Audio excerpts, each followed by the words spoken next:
Breaking news చూస్తున్నాం. గత ప్రభుత్వ హయాంలో అన్ని శాఖల్లోనూ అవకతవకలు వెలుగు చూస్తున్నాయి.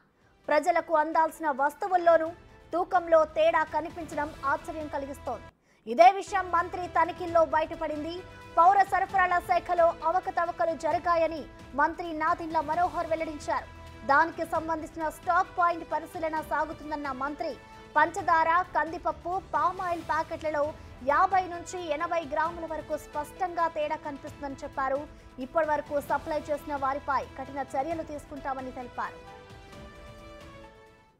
శాఖ సంబంధించిన స్టాక్ పాయింట్ ఉంటుందో దాన్ని పరిశీలించినప్పుడు కందిపప్పు, పంచదార మరియు పామాయిల్ ప్యాకెట్లలో చాలా స్పష్టంగా 50 నుంచి 80 గ్రాములు తూకంలో తేడా స్పష్టంగా కనపడింది.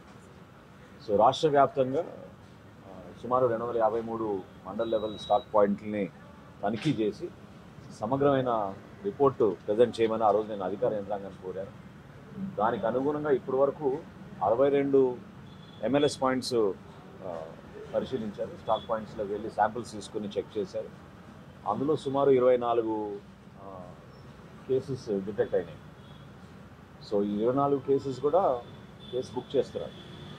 చాలా సీరియస్గా చట్ట ప్రకారంగా ఎవరైతే సప్లై చైన్లో ఇన్వాల్వ్ అయ్యారో వాళ్ళందరిపైన కూడా చాలా బలమైన చట్టాన్ని తీసుకొచ్చి దానికి అనుగుణంగా కేసెస్ రెడీ చేయమని చెప్పారు.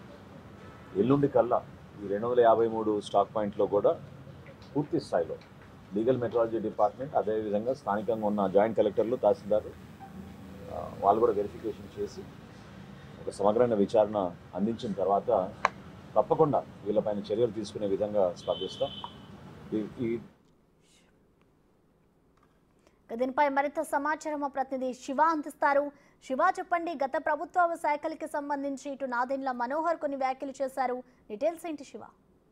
ప్రధాన మొత్తం మీద చూసుకుంటే కనుక సివిల్ సప్లై శాఖకి సంబంధించి అనేక అక్రమాలు, అవినీతి చోటు చేసుకున్నాయి. దాదాపుగా 253 స్టాక్ పాయింట్లకు సంబంధించి కూడా తేడాలు ఉన్నట్లు కూడా తాము గుర్తించాము. ఇంకా అనేక అంశాలకు సంబంధించి కూడా లోతుగా సమీక్ష చేయాల్సిన పరిస్థితి కనిపిస్తుంది.